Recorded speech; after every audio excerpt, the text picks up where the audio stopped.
Te doy la bienvenida a esta nueva temporada del Camino de la Mariposa. Como podrás ver, estamos incorporando lo visual y también otra de las novedades es que nos van a estar visitando y formando parte de esta gran familia que ya somos todos nosotros, diferentes referentes del desarrollo personal y espiritual de la mano de las constelaciones familiares y muchas otras miradas. En este primer episodio tuve el grandísimo placer de entrevistar a Joan Garriga, que estuvo de visita en Buenos Aires y se hizo un ratito para venir a visitarnos y contarnos muchísimo desde su mirada, su sabiduría y su expertise en el ámbito de la pareja y esta mirada sistémica. Claro, conversamos un poco acerca de lo profundo que nos une desde el lugar de la pareja. Muchas veces sentimos que conocimos a esa persona de quien nos enamoramos, con quien construimos algo, de casualidad, ¿no? Que fue un encuentro fortuito. Sin embargo, si miramos un poco más profundo, nos damos cuenta de que no hay encuentros o experiencias que no tengan una razón de ser en nuestra vida y todo tiene un para qué. Entonces, si sabemos mirarlo, podemos aprender muchísimo de cada encuentro. Es así como la pareja, además de ser nuestro opuesto complementario, nos viene a mostrar qué necesitamos ver, iluminar de nuestra propia sombra, de lo que todavía no incluimos, no asumimos, no abrazamos de nosotros mismos. Muchas veces se dice que es un espejo, porque así como sin la ayuda de un espejo no podríamos conocer nuestra propia cara, sin la ayuda de esa otra persona no podríamos conocer todos estos aspectos que están adentro nuestro y que no vemos. Entonces es un ámbito de muchísimo crecimiento y muchas veces estos maestros no llegan para quedarse a nuestra vida, muchas veces llegan para que podamos aprender a decir que no, para que podamos permitirnos poner un límite o despedirnos, pero esta vez hacerlo con amor.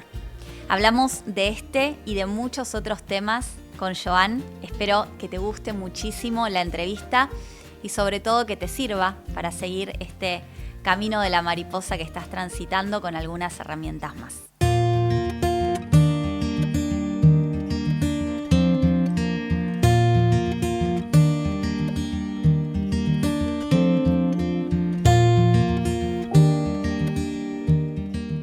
Hoy nos visita Joan Garriga, psicólogo humanista, autor de maravillosos libros y un gran maestro para muchos, entre los cuales me incluyo.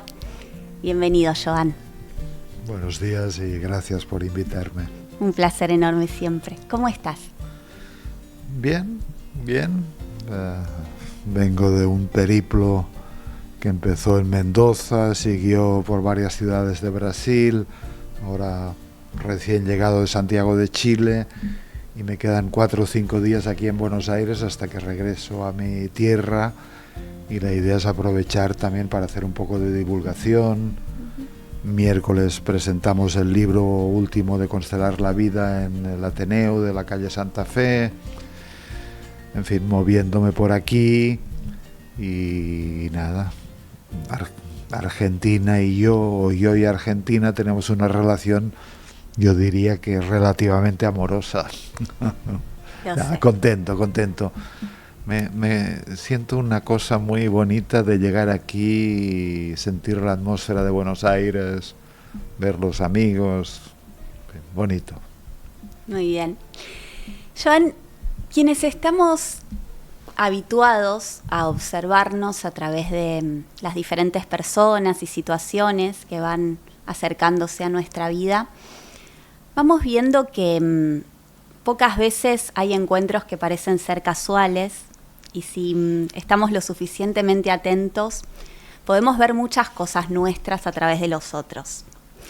Si hablamos de un vínculo creador y sanador en nuestra vida, tenemos que hablar de la pareja. Y refiriéndonos un poquito a esos rincones interiores de cada uno que todavía están sin pasar la linterna, por lo tanto aquello que no podemos reconocer tampoco puede ser abrazado ordenado, integrado. La pareja, como ningún otro vínculo, es absolutamente sanadora y expansiva y también incómoda y a veces dolorosa. Entonces, te quiero preguntar, siendo la sombra desde la perspectiva junguiana, ¿no? Estos rincones que todavía no hemos visto y asumido de nosotros mismos, y que esta lupa enorme, que es un otro, un compañero, nos va mostrando. Te quiero preguntar, ¿nos enamoramos de nuestra propia sombra? No lo sé. Supongo que es muy complejo, y esta pregunta de qué hace que nos enamoremos de una persona y no de otra es un misterio, y los misterios pueden ser abrazados, aunque no siempre pueden ser desvelados. Dicho esto, por ejemplo, Sócrates decía de que uno fue de viaje y no aprendió nada, y esto se debe ser porque se llevó a sí mismo. Entonces, sí me parece que en el viaje de la pareja nos llevamos a nosotros mismos, pero entendidos de nosotros mismos como las identidades con las que estamos identificados.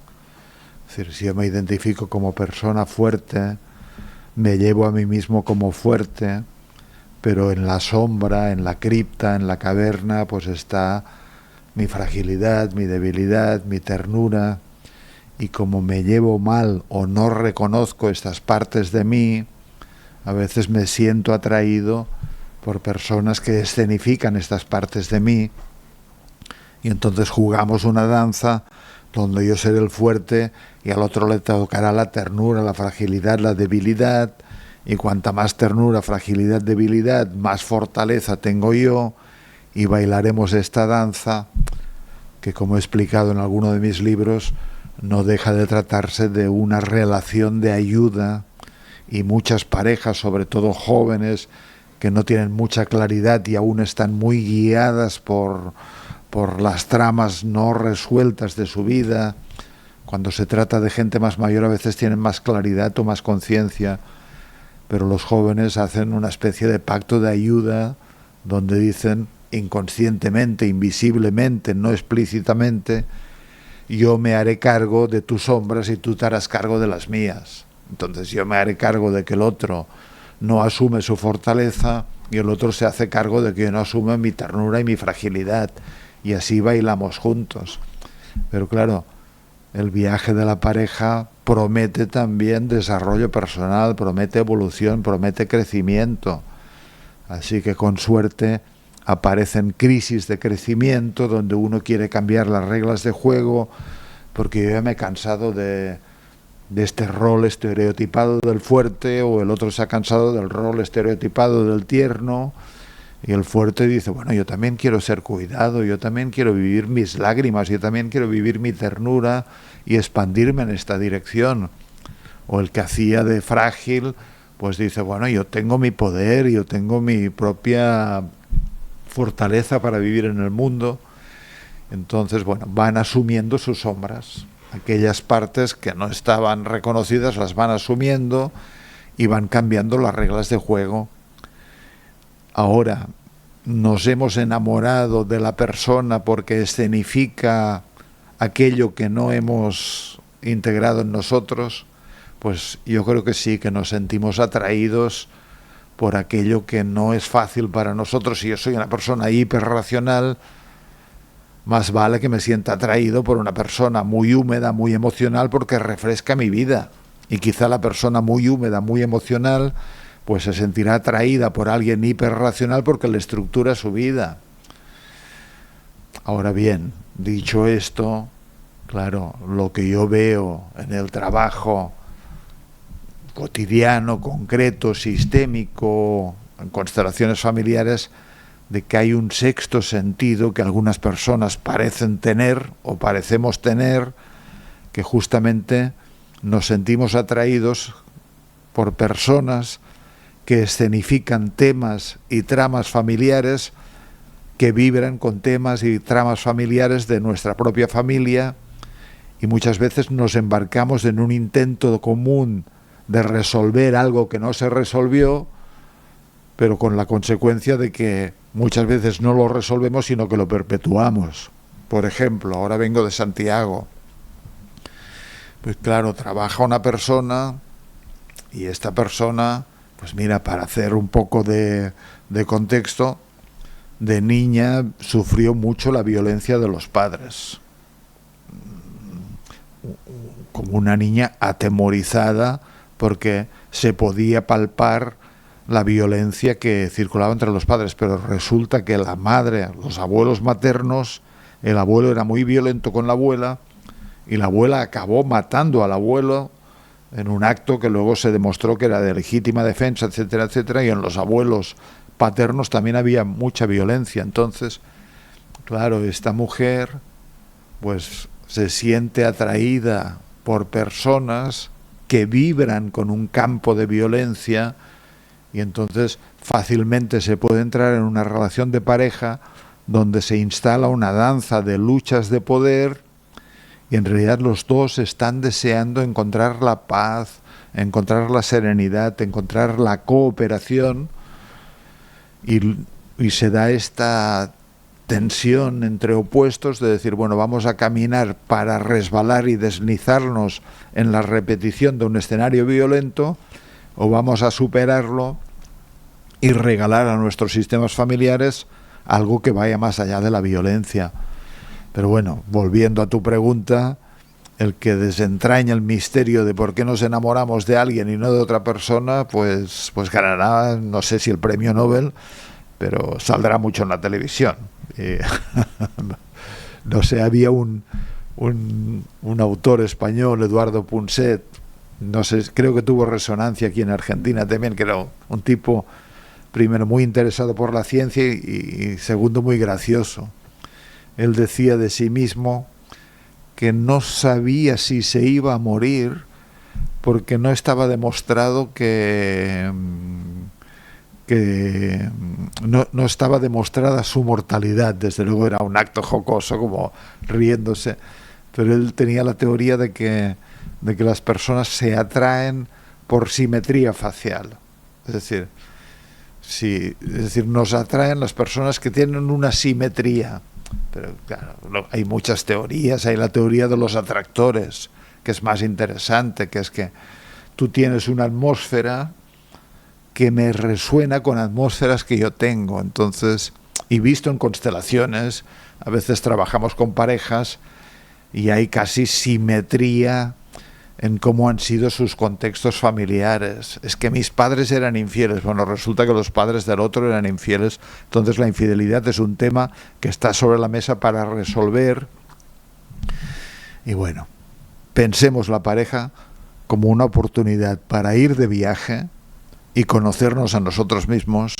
Y conocernos a nosotros mismos significa también rescatar de esta caverna, de este lugar sombreado, aquellos aspectos que nos son difíciles para completarnos más y poder terminar danzando en la pareja la danza de la realidad. Y la danza de la realidad es, a veces estoy contento, a veces estoy triste, a veces estoy alegre, a veces estoy aburrido. La vida fluyendo en su naturalidad, sin que tengamos que representar un personaje o una impostura, un estereotipo. Y claro, y esto se nota. Ves parejas que representan imposturas y estereotipos, y ves parejas que representan el flujo natural de quiénes son y de lo que van viviendo. Y obviamente hay parejas estereotipadas que duran toda la vida y danzan la misma danza estereotipada toda la vida, pero les falta como aire, les falta como creatividad, se han quedado acartonadas. En cambio, la pareja que ha aprendido a danzar el baile de lo que me está ocurriendo, de lo que me pasa, de quién soy momento a momento, tiene como una conexión con el flujo de la vida muy bonito. Una larga respuesta. Me encanta. Qué interesante. Pareciera ser que si hablamos de pareja tenemos dos claros caminos para elegir transitar. En uno estamos gobernados desde lo personal por nuestras heridas de la infancia, por nuestro niño demandante, ¿no? A veces salvador. a veces también el niño que toma de más.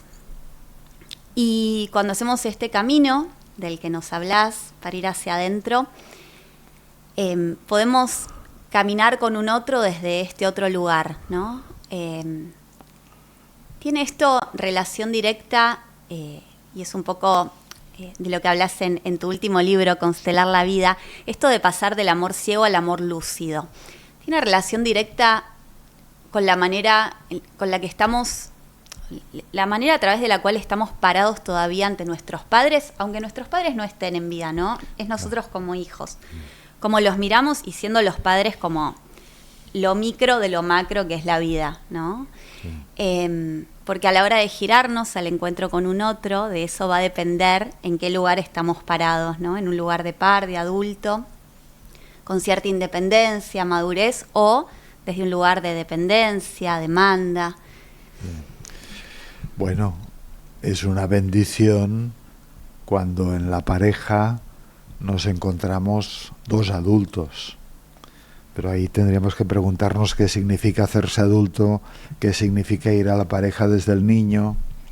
Y claro, yo creo que ser adulto significa haber avanzado para tener la fortaleza de ser un poco padre y madre de uno mismo, acompañarse bien y hacer espacio a nuestras sombras y a nuestras luces. Pero en la realidad, muchas veces vamos a la pareja y quien preside nuestros movimientos en la pareja es el niño. Esto lo explico también en mi libro Bailando Juntos. Y este niño es uno que en la trama primaria respecto al padre y la madre, o lo que pasaba en la trama familiar, toma una posición que le ayuda a hacer más llevadero el dolor de esta trama. Entonces, yo creo que en todos los sistemas familiares hay grandes bendiciones, pero hay tramas dolorosas, y entonces, como el niño sostiene mal el dolor y está sumergido en amor ciego, es decir, amor ciego significa ciegamente me implico con lo que está sucediendo en esta atmósfera por amor a los padres, y ante ello tomo una posición que no necesariamente es siempre una posición de bienestar y de poder. Hay niños que se ponen de víctimas, pobre de mí. Los hay, como tú decías, que se ponen de salvadores. Yo voy a salvar a mi madre que está tan deprimida, por ejemplo. Los hay que se ponen de perfeccionistas. Esta familia es un caos. Alguien tiene que poner orden aquí. Entonces son muy rígidos y se ponen muy perfeccionistas. Hay personas que toman una posición de orgullo. Soy la reina de mi padre. Y entonces, por la trama familiar, donde el padre prefiere a la hija que a la madre en un sentido interior, pues hace sentir a la hija como reina. Entonces ella se postula en una posición de reina, de princesa, que si otros, como esta mujer de la que hablaba antes, en estas tramas de violencia, pues toma una posición de asustada, y para defenderse de tanto miedo aprende el lenguaje de la dureza. Nada me duele a mí. Aprendo a insensibilizarme, aprendo a hacer la piel gruesa para que nada me pueda tocar, y así puedo enfrentar mejor la terrible violencia que sucede entre mis padres. Todo esto es patrones de apego. Aprendemos en este escenario primario, vincular, afectivo con nuestros padres, cuáles son los pasos de danza que nos convienen para hacer más llevadera la situación que nos toca. Claro, yo lo llamo a todo esto el niño o la niña tiránica y profética, y digo tiránica porque esta posición infantil que hemos tomado para enfrentar las problemáticas con los padres, para estar presentes en esta trama, luego coloniza nuestra personalidad. Y entonces, pues esto, la hija predilecta del padre que la prefería la madre se convierte en la reina, y luego es profético, porque la profecía dice que los escenarios afectivos de futuro con mis parejas tienen que parecerse a mis escenarios afectivos del pasado. Hay una repetición. Y entonces la persona lanza propuestas relacionales con sus parejas que le dice al otro: mi padre me hizo sentir una reina, así que tú vas a tener que hacerme sentir una reina. Pero con la salvedad de que en verdad nadie será tan importante en mi corazón como mi padre, así que sí, jugaré contigo para que me hagas sentir una reina, pero no me comprometeré contigo porque en el fondo de mi corazón estoy comprometida con mi padre. O la víctima le dice al Salvador: mira cuánto sufro, haz algo por mí, dame tantas cosas, pero con la condición de que no lo voy a tomar porque necesito seguir jugando mi rol de víctima. Y claro, y al final las parejas más o menos se quieren, pero las danzas que construyen acaban siendo danzas afectivas y relacionales con resultado de sufrimiento. Por eso se necesita como una lupa de aumento para que puedan ver con claridad y que puedan adentrarse en estos paisajes donde el niño hace de las suyas, porque este hacer de las suyas no deja de ser la lealtad a lo que aprendió con los padres, y poder ir desactivando estas minas de profundidad, estas cargas de profundidad, y poder abrirse a un mundo nuevo y poder ser deslealmente felices a su familia de origen, como esta mujer que hablaba. Claro, aprendió el lenguaje de la dureza, el lenguaje de la violencia. Bueno, su reto es una relación de pareja en la que se pueda suavizar, en la que pueda confiar, en la que pueda permitir que la traten bien. Los padres no se trataban bien, así que su reto es permitir que la traten bien y permitirse también aprender el código de tratar bien a la otra persona. Y en el fondo del corazón de todas las personas hay un anhelo profundo de confianza, de amor, de cooperación, de tranquilidad, de amparo, de seguridad, de sostén. Es nuestra naturaleza. Pareciera ser que el camino siempre es hacerse responsable de lo propio, aunque a veces con el espejo y la ayuda del otro para poder vernos. Pero es esto, ¿no? Si nos encontramos desde los niños que somos, aunque con ropa de adultos, vamos a jugar a tocarnos o a taparnos las heridas o a ser más opuestos que complementarios. Y cuando podemos acompañarnos bien a nosotros, ¿no? También podemos llevar eso al vínculo y al encuentro con el otro. Claro.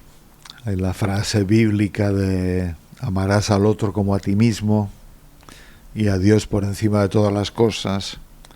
Y claro, aquí hay tres aspectos: amarse a uno mismo, amar al otro y amar a Dios por encima de todas las cosas. Y claro, puede ser que el amor empiece por uno mismo, aunque en verdad yo creo que el amor empieza por ser amados por otra persona. Y cuando una persona se siente amada por un padre, por una madre o por otras personas, empieza a desarrollar un padre y una madre interior que tienen la función de acompañarse a uno mismo, de abrazarse a uno mismo. Entonces, obviamente, cuando vamos a cualquier relación de pareja, laboral, lo que sea, es decir, adultos en realidad significa esto que estás diciendo tú: nos acompañamos, nos amamos, nos abrazamos. Y esto no es esta autoestima barata que a veces algunas personas pregonan y aparecen sonrientes, maravillosos, porque se aman mucho a sí mismos. Bueno, no. Autoestima significa abrazarse cuando siento envidia, cuando siento pereza, cuando siento enojo, cuando siento ira, cuando siento miedo, porque esto forma parte del paisaje. Y la verdad es que sentimos de todo. Algunas personas se empeñan justamente en fabricar una impostura de sí mismos en la que siempre están contentos y siempre están felices. Y esto directamente es una estupidez, porque la vida tiene todos los colores y en algún momento llega el dolor y llega el duelo y llega la contrariedad, y es en estos momentos en que uno dice, me puedo abrazar a mí mismo y puedo abrazar este dolor inmenso que siento porque mi amigo ha fallecido, porque a mi madre le han diagnosticado es decir, acompañarnos a nosotros mismos, que es el viaje de crecimiento personal.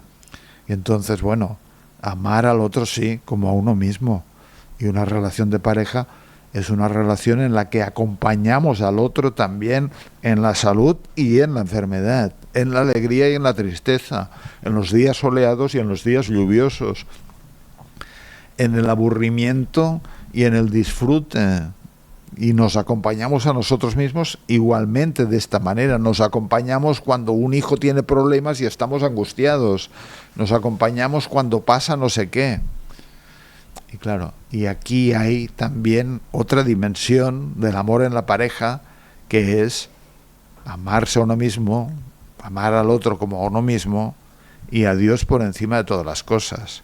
Y claro, y esto quiero desconnotarlo de toda idea religiosa, porque no me refiero al Dios de ninguna religión, sino al Dios de las cosas tal y como son. Y toda pareja en su viaje se verá sumergida en momentos de dolor, de contrariedad, momentos donde parece que Dios o la realidad actúa de manera muy benevolente y a veces actúa de manera muy desgarradora. Y entonces, claro, estamos embarazados y luego este hijo no prospera. Y esto es un desgarro y una contrariedad. Tenemos un hijo y luego resulta que este hijo tiene un extraño síndrome. La vida es arriesgada. Entonces, bueno, amar a Dios por encima de todas las cosas significa hacer espacio y poder acompañar y abrazar aquello que la vida nos impone, aunque nos hubiera gustado que fuera de otra manera. Y ahí tenemos las tres dimensiones del amor, ¿no? El amor a la vida, que es el amor a Dios, el amor a las cosas tal como son, que es el amor a Dios, y claro, el amor a uno mismo y el amor al otro. Y las tres van de la mano. Las tres crecen y florecen en la misma medida. Es muy difícil amar a otro, que significa verlo, si no podemos amarnos a nosotros mismos, que significa en primer lugar vernos y reconocernos, porque uno solo puede amar aquello que conoce, porque justamente el desconocimiento de algo que vive en mí es el primer indicador de la falta de amor. Y claro, en toda nuestra historia, todas personas, como decíamos antes, han tenido que empujar a las sombras cosas que fueron difíciles. Y luego, claro, un trabajo terapéutico en realidad significa restaurar el amor a uno mismo o transformar el dolor que hizo que algunas cosas las empujáramos a las sombras y transformarlas en amor. Así que acompañémonos. ¿Qué es lo que hacemos cada día? Es que estamos todo el rato con nosotros mismos. Entonces más vale hacer algo interesante con nosotros mismos, y acompañarse bien significa también tener un espacio de escucha donde nos recibimos a nosotros mismos, claro. Y piensa que hay cantidad de gente que tienen una mente exigente, tormentosa, invalidante, devaluante, perseguidora. Y claro, es como, imagínate que uno lleva la radio enchufada todo el día y a veces hay tanto ruido que uno no puede conocer. Se necesita hacer silencio, porque en realidad las informaciones más relevantes vienen del cuerpo, vienen del conocimiento de nuestras sensaciones corporales, porque estas sombras de las que hablábamos están estructuradas en patrones corporales sensitivos que están adormecidos y que necesitan despertar. Despertar. Al final todo se reduce a alinearnos con lo que es, porque lo aceptemos o no, lo que es va a seguir siendo, solo porque este entramado cuántico que estamos lejos de comprender, pero que es así, lo dispone. Y es esto, ¿no? Tenemos la opción de elegir resistirnos, sufrir, encontrarnos con enemigos, con guerras en el afuera, o inclinarnos, trabajar en nosotros mismos, en la humildad y detectar, ¿no?, esos lugares que todavía se oponen. Y claro, esto que decías, la fuerza se toma de las raíces, es el único lugar, porque en la medida que no tengamos incorporado este autocuidado, esta adultez que está conectada con lo que es y menos con el pensamiento mágico y con el idilio, este asumir que la que decide es la vida y no nosotros, que la vida no tiene que gustarnos, solo tenemos que caminar el camino que nos da de la mejor manera que cada uno pueda. Y de eso se trata un poco, ¿no? De no estar buscando afuera aquello que todavía no encontramos adentro, porque se toma de un solo lugar, que es la fuente y la raíz. Claro, yo creo que hace una diferencia determinante vivir con sentido o vivir sin sentido. Y esto de alguna manera también es una decisión interna de la vida es valiosa a pesar de los pesares, o la vida no es valiosa justamente porque tiene pesares. Y hay que decidirlo de alguna manera.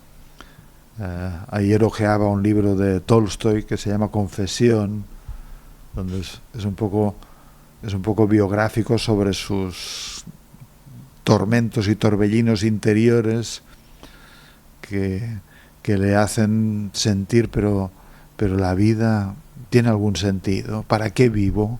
¿Para qué estoy aquí? Y entonces busca respuestas en la ciencia, obviamente no las encuentra en la filosofía. Y entonces dice, bueno, ya Schopenhauer dice que vivir es un tormento y morir es una liberación. También algunos abordajes religiosos se pueden interpretar de esta manera, como que vivir el problema y en cambio la muerte es lo que nos libera. Yo que sé, menciona al Eclesiastes de que al fin, bueno, ¿por qué tanto afán si todo es vanidad y morirnos a continuación, y todo lo que ya está siendo ya se repitió innumerables veces, así que la vida es una cadena irrepetible?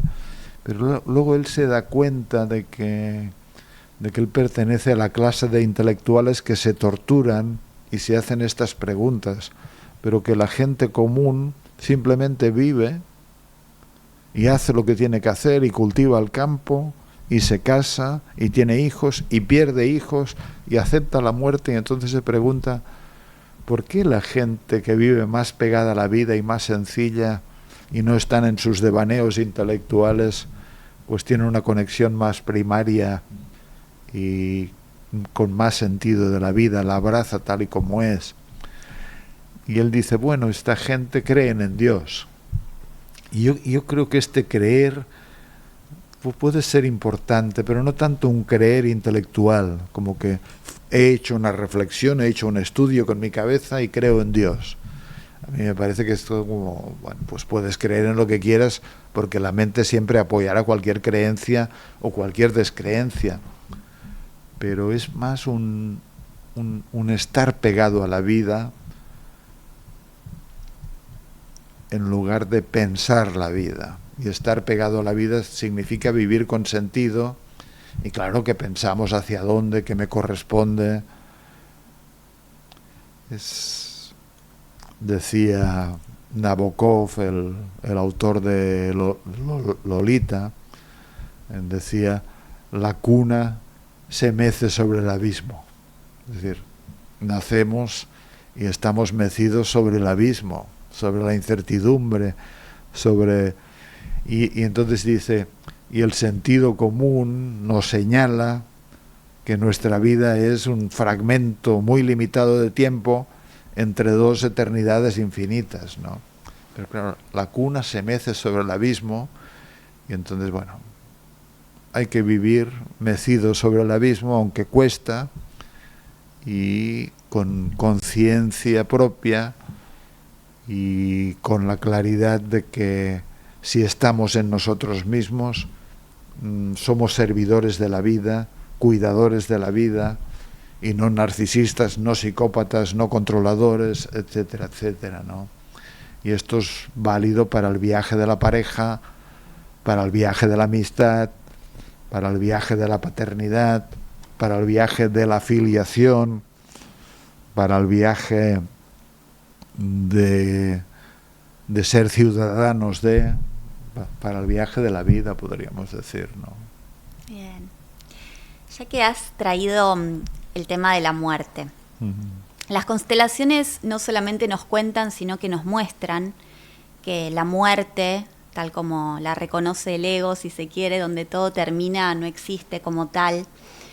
Porque cuando llega una persona a sesión o a un taller de constelaciones, llega acompañado de todo su sistema familiar.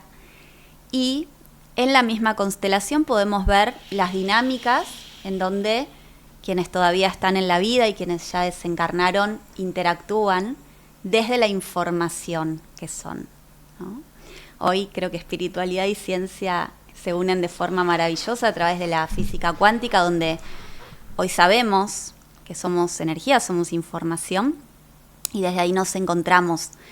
Entonces, te quiero preguntar, habiendo recorrido y caminado tantos kilómetros, acompañando a tantos, ¿cuál es tu comprensión hoy acerca de la muerte?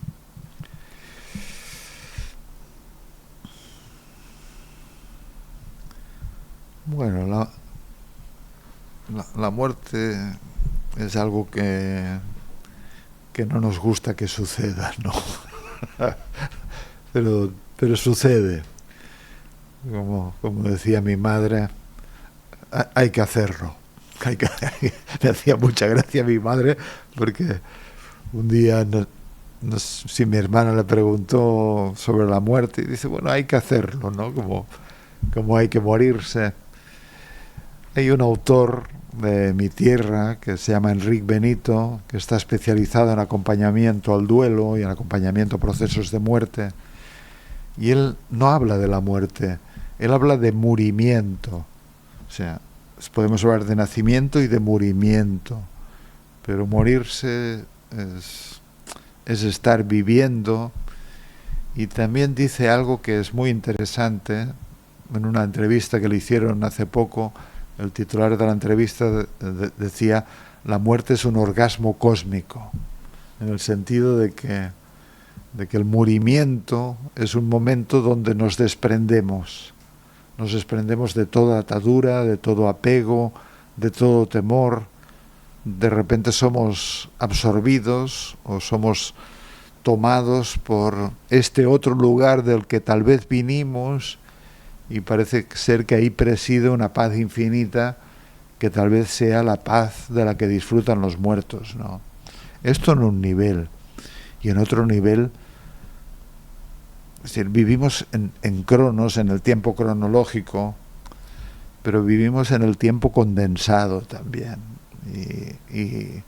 Y a veces vemos en el trabajo de constelaciones y en otros trabajos y en otros abordajes como el tiempo se condensa, la distinción entre pasado y futuro queda difuminada, lo que ya pasó se hace presente, incluso lo que está por venir puede hacerse presente también. Queda todo y claro, en este cóctel donde el ahora incluye el pasado y el futuro, parecería que lo que ya pasó está sucediendo ahora, y aquellos que ya estuvieron siguen estando ahora y siguen estando obviamente en nuestro recuerdo, en nuestro corazón, en nuestro imaginario.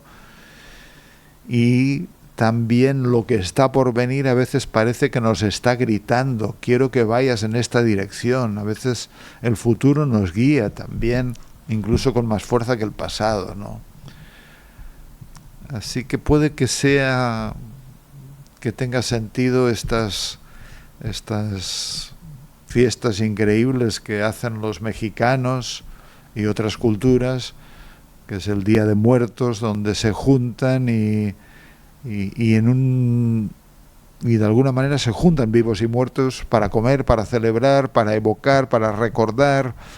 Y a mí me parece un ritual muy bonito, porque creo que la mejor manera de experimentar a los muertos es experimentarlos como fuentes auspiciosas y benditas que sostienen y apoyan nuestra vida. Y imagínate el amor de los padres, si ya era amor en vida, pero a veces era amor condicionado por sus propias ataduras, por sus propios dolores, por sus propias desconexiones. Pero una vez liberados los padres de la armadura humana y entregados al corazón profundo de lo esencial, cuánto amor puede llegar de los padres que ya fallecieron a los hijos que viven, a los nietos que viven, a los bisnietos. Así que, como decía Hellinger, la vida se apoya en los muertos también, ¿no? Y hay un ir y venir entre vivos y muertos. Y hay un autor, que no recuerdo el nombre, que tiene un libro que se llama El puente de San Luis Rey, que es una novela, también una película, y termina la novela con una frase maravillosa que dice: hay una tierra para los vivos y hay una tierra para los muertos, y el único puente, el único sentido es el amor, ¿no? Así que el amor, yo creo que es el gran pegamento, el gran camino, la gran verdad, a pesar de los pesares. El gran pegamento que todo lo une y todo lo reconcilia. Y siguiendo con el tema del tiempo, hoy pareciera ser, por lo menos a mí me pasa, que la percepción del tiempo está cambiando. Las constelaciones no son las mismas que hace algunos años. Hoy hay como una disponibilidad de conciencia, no sé cómo explicarlo, pero el que llega a un proceso de desarrollo personal, espiritual, desde el camino que tenga sentido para cada uno, si está en un lugar responsable y disponible, podemos hacer a veces en una buena sesión, en una buena constelación, varios saltos evolutivos, y ni hablar si tenemos las comprensiones que nos permiten constelar cada día y en cada situación pequeña y cotidiana, ¿no? Porque creo que todo el tiempo estamos inmersos en dinámicas de víctimas y victimarios, excluyendo, incluyendo, etc. Entonces, te quiero preguntar, ¿cómo ves el futuro de las constelaciones? Bueno, yo intento explicar en este libro de Constelar la Vida todo lo que he ido aprendiendo en 25 años, también como homenaje a Bert Hellinger. Yo creo que les queda vida, les queda mucho tiempo de tarea y de función, aunque obviamente todo queda triturado por el paso del tiempo y aparecen cosas nuevas. Como todas las corrientes de pensamiento, luego hay muchas líneas.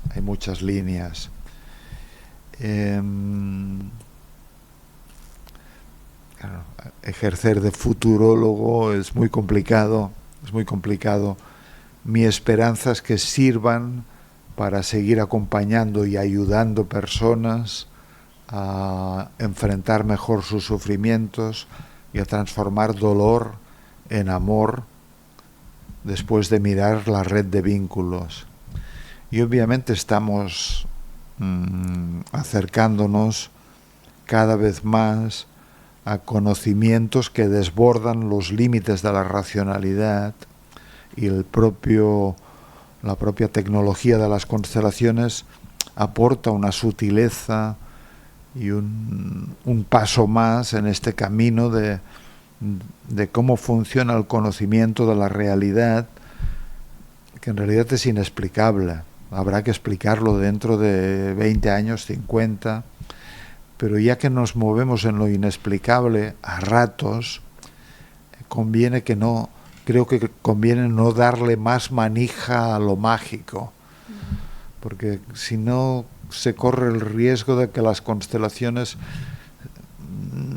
resbalen y se deslicen hacia este universo extremadamente esotérico, incomprensible, Y no digo que lo esotérico no cumpla una función, pero el riesgo es que infantilice a la gente que busca la bola de cristal, que busca el oráculo, que dictamine, y creo que esto no sirve. En mi opinión, las constelaciones deben militar en un abordaje psicoterapéutico que trabaja con problemas reales de las personas, y el valor de una constelación es el de que estimule un proceso de trabajo donde la persona pueda estar más cerca de sí mismo y no más lejos. Y yo creo que hay un mecanismo de defensa, además bastante común y bastante aceptado socialmente, que consiste en la deriva oracular, la dependencia oracular, que nos mantiene infantiles, pero tiene prestigio, está de moda, es un juego. Pero seamos honestos y convirtámonos en personas que estamos dispuestos al viaje de vivir con nosotros mismos en lugar de delegar. Y la terapia no puede ser nunca una delegación de nuestra responsabilidad, sino un lugar para rescatar y recuperar nuestra responsabilidad. Dicho esto, el método en sí mismo pues tiene ingredientes que son difíciles de explicar, cómo los representantes sienten los sentimientos de los representados, y esto vendrán explicaciones. Ahora hay como esbozos de explicaciones, pero vendrán explicaciones, y en este libro mismo pongo algo un poco jocoso, que es el día de la ojeada, y digo, dentro de 100 años me levantaré de mi tumba, echaré una ojeada y por fin tendremos la explicación de cómo se transmite la información. Y hemos vivido limitados en la idea de que la información se transmite por vía verbal o no verbal. Pero hay muchas cosas que son inexplicables en el ámbito de la información. Hay un mundo sutil, un mundo más invisible. Hay muchas cosas inexplicables. A veces los sueños son como mensajeros que nos anuncian cosas que están ocurriendo en otro lugar. Es decir, hay un ámbito de información donde todo está conectado con todo, y esto es lo que dice también la física de las pequeñas partículas.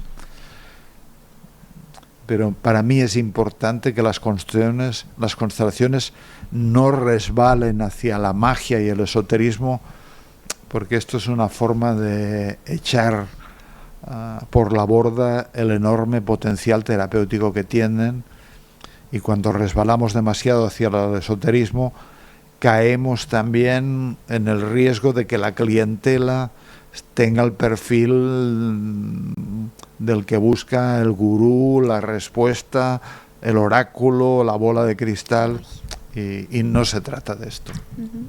Me encanta. Ya llegarán nuevas comprensiones cuando estemos listos. Sí. Ya llegando a la última pregunta, Dale. Quiero preguntarte, ¿en qué momento del camino de la mariposa estás? Y te voy a dar opciones. ¿En qué momento del camino de la mariposa? Siendo que, para mí, el desarrollo personal es justamente este camino en donde nos vamos transformando y pasamos por estas etapas, y quien llega a mariposa en una siguiente instancia de conciencia, de evolución, vuelve a ser oruga, y así vamos transitando estos diferentes espacios que nos propone la vida. Entonces, las opciones son, y por supuesto, sin ánimo de invadir tu intimidad y hasta donde quieras compartir. Está muy bien. ¿Estás siendo oruga? ¿Estás transitando por caminos conocidos, con cierta tranquilidad, comodidad? ¿Estás entrando a la crisálida, donde a veces hay oscuridad, incertidumbre, también confianza en la naturaleza propia de uno y gestando lo nuevo? ¿O estás en modo mariposa, volando por nuevos aires, atravesando nuevos vientos y descubriendo tus alas y tus colores? Bueno, es difícil responder, porque yo creo que estoy en los tres sitios al mismo tiempo, como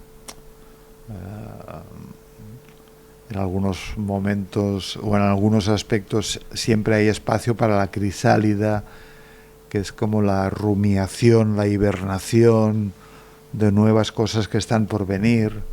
Por ejemplo, tengo nuevos libros que están fraguándose, vamos a ver si los concreto en algún momento. Me siento en este momento de la vida también ciertamente bastante mariposa, como floreciente, primaveral, veraniego, como un momento que me toca entregar.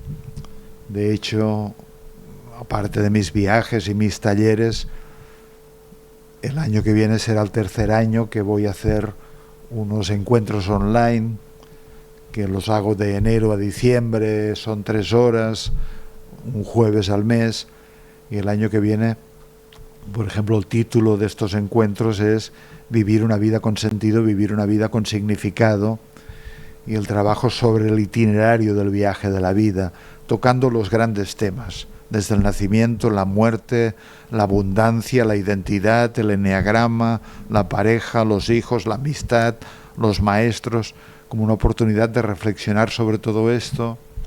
Y creo que proponer esto también sería como mi momento mariposa.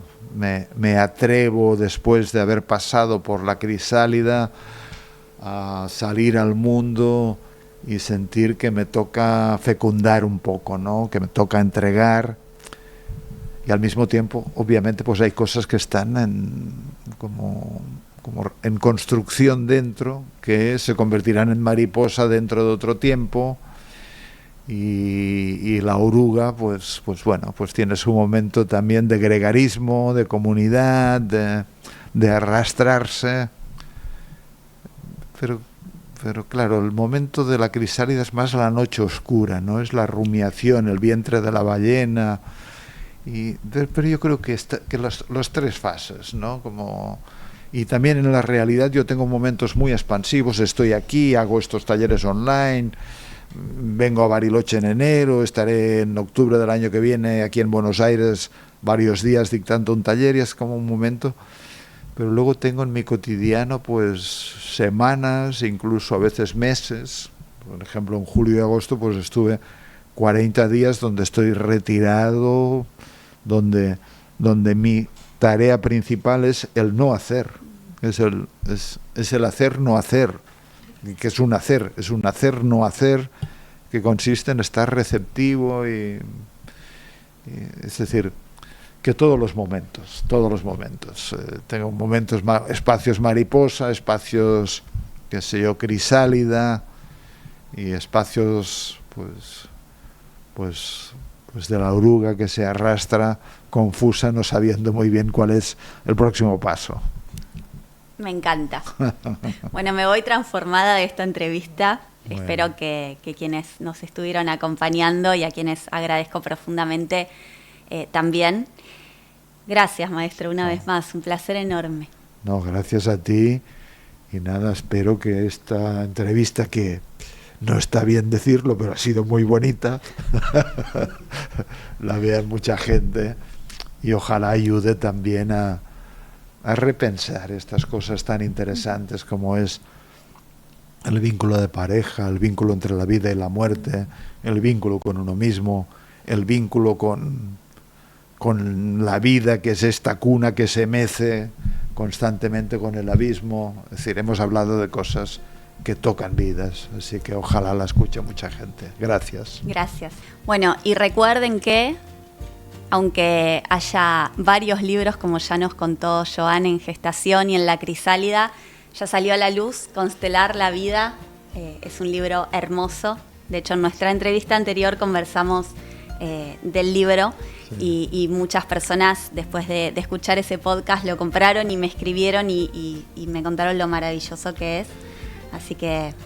Y yo recibo mensajes de escuelas de constelaciones que me dicen lo vamos a adoptar como libro de cabecera para los alumnos, y mucha gente que no está en las constelaciones también le ayuda a reflexionar sobre los temas que hemos hablado. Súper recomendado para todos. Gracias, Joan. Gracias a ti. Hasta la próxima.